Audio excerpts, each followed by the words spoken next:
Mon pays encourage les autorités maliennes à concentrer leurs efforts sur la lutte contre le terrorisme et à mettre en œuvre de façon résolue les différentes étapes du chronogramme de la transition, ainsi que les réformes politiques et institutionnelles en vue des élections présidentielles prévues en février 2024.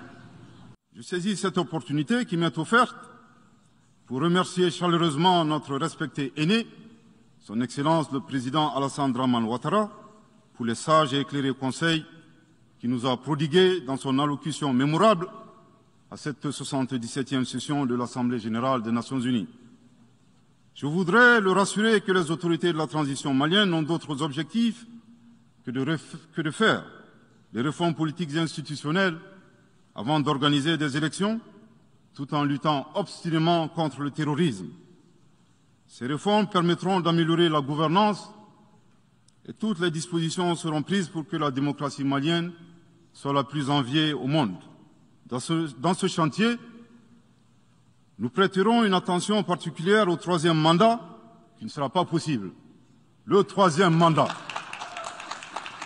Le troisième mandat pour un public moins averti consiste pour un président de la République d'effectuer une manœuvre en 4 temps, en vue de conserver le pouvoir pour lui seul et son clan. Premier temps, presque en fin de second mandat, donc en principe non rééligible, il s'agit pour le président de la République sortant de déclencher une révision constitutionnelle de manière non consensuelle. Deuxième temps, au cours de cette révision constitutionnelle, le président de la République sortant modifiera quelques dispositions constitutionnelles.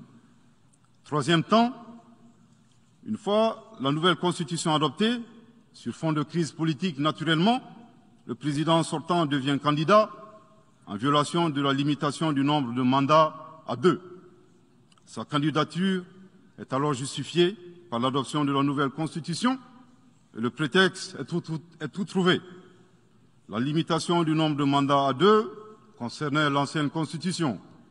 Par conséquent, il est candidat au regard de la nouvelle constitution adoptée. Quatrième temps, une farce électorale est organisée. Forcément, il remporte les élections et s'ensuit une chasse impitoyable aux opposants politiques, dont certains sont arrêtés, d'autres s'exilent et d'autres assassinés. Les allégeances sont obtenues grâce au pouvoir de l'argent, le clientélisme et les intimidations. Dans un langage plus simplifié et en référence à une métaphore footballistique, le troisième mandat est une magie. C'est l'art de se dribbler soi-même tout en gardant le ballon.